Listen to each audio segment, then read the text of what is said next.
Esté Bellemare de Miel Garneau. Bon après-midi. Stéphane, ça va bien? Oui. Encore le Cégep Garneau. Oui. dont on- On est là. je ne dirais pas qu'ils sont happy, puisqu'on s'en va parler d'abeilles. Donc, Miel Garneau. Et dans ce cas-ci, c'est une trentaine d'étudiants qui avaient décidé de faire un autre type de récolte. Exactement, c'est ça. Nous, dans le fond, on est dans la récolte du miel. On est une trentaine d'étudiants séparés dans 7 communautés, 7 départements différents. Donc, 7 départements au sein du Cégep? Au sein de l'entreprise, OK. justement. Donc, au niveau de la production, de la recherche, développement, plein d'autres départements. Donc, c'est comme ça qu'on est capable de faire fonctionner notre superbe entreprise-école. Et ces abeilles, elles vivent où?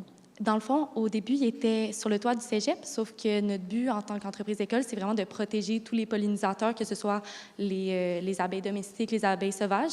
Et notre ruche d'abeilles domestiques venait en compétition avec les abeilles sauvages. Une ruche?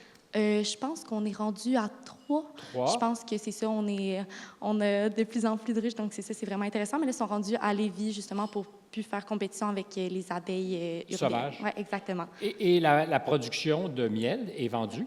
Oui, exactement, c'est ça. On vend des produits du miel, justement aussi des produits dérivés, donc au niveau des chandelles, tout ça. On vend même du miel en vrac, justement, pour venir aider au niveau de l'environnement. Parce que je ne sais pas si vous refusez, mais vous préférez le vendre en vrac plutôt que de le mettre dans des contenants et d'ajouter aux déchets. Oui, exactement. Donc, c'est ça. Puisque c'est un nouveau projet, c'est encore, justement, on essaie de lancer le mot à la population, justement, pour les encourager à venir acheter le miel en vrac. Mais c'est sûr que c'est qu'on vend vraiment des deux pour l'instant. Mais notre but, ça serait d'aller 100% vers le miel en vrac pour limiter, justement, notre empreinte écologique. Et vous êtes tous, ou à peu près, à contempler des vies d'entrepreneurs. Est-ce que c'est un peu ça qui vous tente? C'est pour ça que vous avez choisi... c'est un projet, ça pourrait être autre chose, mais est-ce que c'est ça vos destins à tout le monde? On a vraiment une entreprise diversifiée au niveau, justement, des gens, puisqu'on est une trentaine de personnes. Il y a beaucoup de gens qui sont, justement, en sciences de la nature, sciences humaines aussi.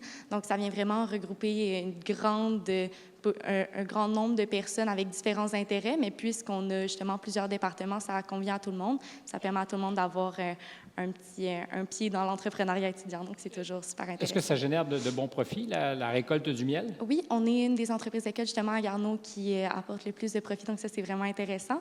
Puis, on est capable, justement, avec ces profits-là, de continuer notre mission écologique, puis de pouvoir passer le mot, justement, sur la protection des pollinisateurs. Donc, c'est vraiment intéressant de pouvoir, justement... Parce que c'est important. Oui, les pollinisateurs, pas juste les abeilles, c'est un élément important de notre écosystème, puis ils sont malmenés. Oui, exactement. C'est vraiment un enjeu de société de plus en plus présent parce qu'on en prend de moins en moins soin. Puis, au niveau de l'agriculture, c'est vraiment quelque chose qui est nécessaire, des pollinisateurs, si on veut s'assurer d'avoir tout ce qu'on a besoin en tant que société. Donc, c'est sûr, c'est important. Bien, je vous laisse continuer, butiner peut-être même. Merci. Merci et beaucoup. bonne chance. Laissez ici. Merci.